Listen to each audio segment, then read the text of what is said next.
अस्सलाम वालेकुम दोस्तों, उम्मीद है आप खैरियत से होंगे। इस वीडियो को बनाने का मकसद ये है कि मैं इख्तिसार के साथ जो है क्रिमिनल ट्रायल को जो है मैं आपको बयान कर सकूं। असल में क्रिमिनल ट्रायल को मैंने आसानी से बयान करने के लिए इसको मैंने दो कैटेगरीज में डिवाइड किया है, ताकि आप लोगों को आसानी से क्रिमिनल ट्रायल जो FIR कटने के बाद जो है उसका प्रोसीजर क्या होता है तो वो मैं आपको बता सकूँ। ट्रायल शुरू होने से पहले जो चीज़ें होती है वो ये सबसे पहले उनमें आती है FIR। असल में हमारा जो क्रिमिनल लॉ जो है वो मोशन में उस वक्त आता है जब FIR कटती है। ये कमेंसमेंट ऑफ ट्रायल से पहले की बात है, यानी अभी केस चला नहीं है, केस चलने की यानी इब्तदा है। केस चलने से मतलब है केस चलने के लिए जो बुनियादी चीज़ चाहिए होती है वो FIR होती है।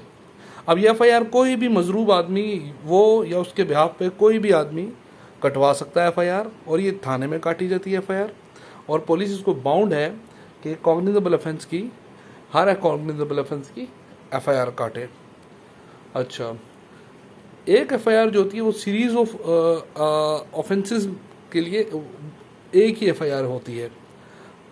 फिर उसके बाद वो FIR जो होती है वो FIR जो उसकी फिर इन्वेस्टिगेशन होती है कि आया कि ये जो इस मुद्दई ने या मजरूब ने जो FIR कटवाई है, जो बयान रियासत को दिया है, क्या ये आया इसने सच्चा बयान दिया है।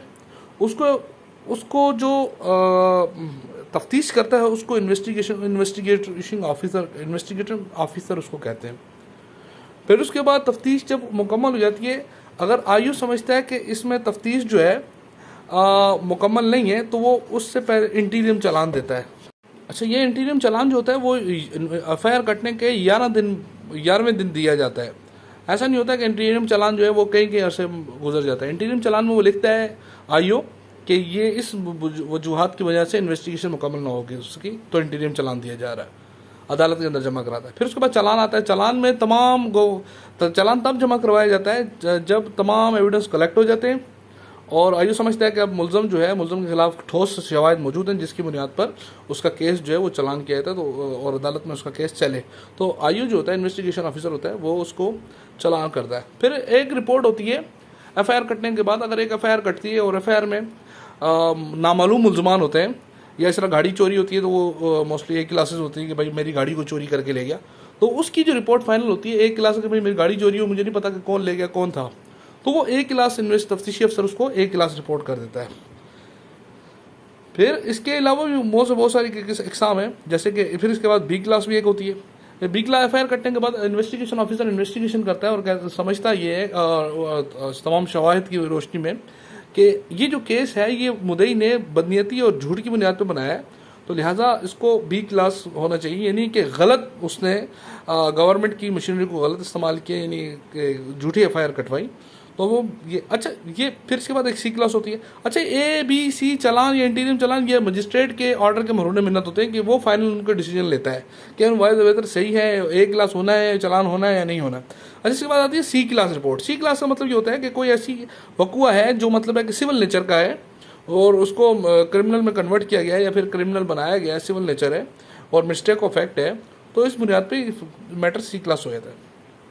प्रोसिक्यूशन के सारे अमल में बड़ा अमल दखल होता है कि FIR कटती है, FIR के बाद इन्वेस्टिगेशन होती है। इन्वेस्टिगेशन होने के बाद जो इन्वेस्टिगेशन ऑफिसर होता है वो अपनी फाइनल रिपोर्ट या चालान जो A क्लास या B क्लास C क्लास होता है प्रोसिक्यूशन की वसादत से अदालत में जमा कराता है। प्रोसिक्यूशन उसको चेक करती है कि आया उसमें कोई डिफेक्ट्स तो नहीं है इन्वेस्टिगेशन के अंदर, कोई आया इन्वेस्टिगेशन को कवानीन के मुताबिक किया गया है नहीं है, तो प्रोसिक्यूशन का ये काम है। फिर मजिस्ट्रेट के बाद जब अदालत में आती है तो मजिस्ट्रेट जो है उसके ऊपर कॉग्निजेंस लेता है कि आया वाकई ये जो रिपोर्ट जमा कराई गई है आईओ ने चालान जमा कराया, आया ये वाकई चालान बनता है, सही बनता है नहीं बनता, आया ये A क्लास है, आया ये B क्लास है, आया C क्लास है।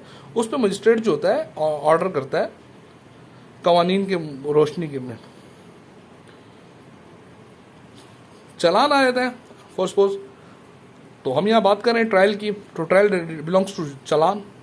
तो चालान आ जाता है तो फिर चालान के बाद आईओ मजिस्ट्रेट जो होता है उस पर ऑर्डर कॉग्निजेंस का करता है कि मैं इस पर कॉग्निजेंस ले रहा हूँ, और उसके बाद जो है केस फर्दर जो होता है फिक्स हो जाता है फर्दर ट्रायल के लिए।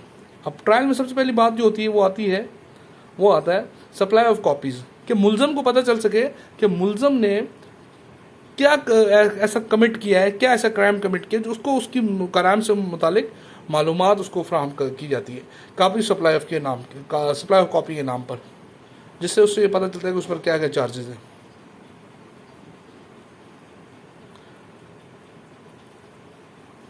सप्लाई ऑफ कॉपीज के बाद आते हैं चार्ज फ्रेम के मुलजम को जज साहब जो पढ़ के बताते हैं कि आपके ऊपर ये चार्जेस हैं, आपने ये क्राइम जो है कमिट किया है, क्या वाकई आप इसको एग्री करते हैं।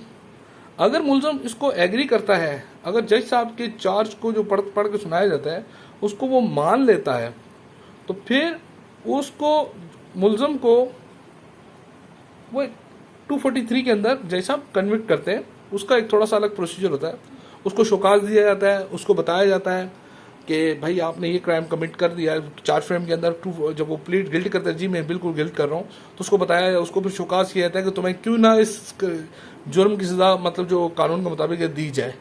फिर उसको जवाब देता है, फर्दर फिर उसको एज पर लॉ कन्विक्ट कर दिया जाता है।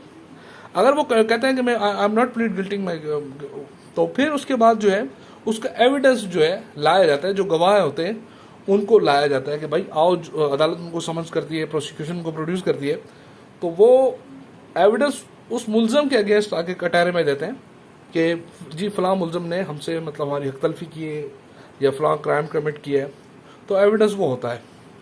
एविडेंस मुकम्मल होने के बाद प्रोसिक्यूशन जो होती है वो अपनी साइड क्लोज देती है कि जनाब हमने जो मटीरियल एविडेंस था वो हम रिकॉर्ड पर अदालत के ले आए, अब हम जो है फर्दर इसमें कोई गवाह नहीं लाना चाहते और हमारी तरफ से कोई वो नहीं है, यानी हमारी तरफ से कोई गवाह मजीद मौजूद नहीं है, तो साइड क्लोज कर दी जाती है। तहरीरी तौर पर एक साइड क्लोज की स्टेटमेंट आती है। फिर उसके बाद आती है मुलजम की स्टेटमेंट।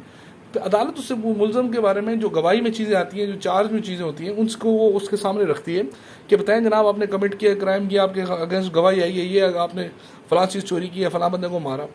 तो स्टेटमेंट ऑफ एक्यूज में मुलजम जो है वो अपना दिफा करता है इन पर्सन खड़े होकर कि जनाब ये स्टेटमेंट गलत है, या जिस तरह जो एज़ पर वो जो कंटेंट्स जो या फिर एज़ पर उसके माइंड में जो चीज़ होती है, अगर वो अपने प्रोडक्शन ऑफ डिफेंस विटनेसेस, अगर वो अपने हक में कोई गवाह लाता है तो वो उसको फिर अदालत में वो पेश करता है। और एक स्टेटमेंट ऑन ऑथ भी होती है कि मुलजम कुरान पाक पर ये स्पेशल ऑथ लेके हलफ देता है कि मैं हलफ देता है कि मैंने ये गुनाह या मेरा ये मुझसे ये सरजद नहीं हुआ। फिर उसके बाद मैटर चला जाता है आर्गूमेंट्स पे। मुलजम साइड, मुदई साइड आर्गूमेंट्स करती है केस के ऊपर, और केस को जो है मतलब है कि तमाम एविडेंस को दोनों पार्टीज कंसिडर करते हुए एविडेंस को आर्गूमेंट्स करती है, जैसा आपको मुतमईन करते हैं कोर्ट को कि हमारा केस जो है, हमारी जो पार्टी जो है वो राइटली उन्होंने केस किया। फिर उसके बाद जजमेंट और उसके बाद डिस्पोज ऑफ होता है केस।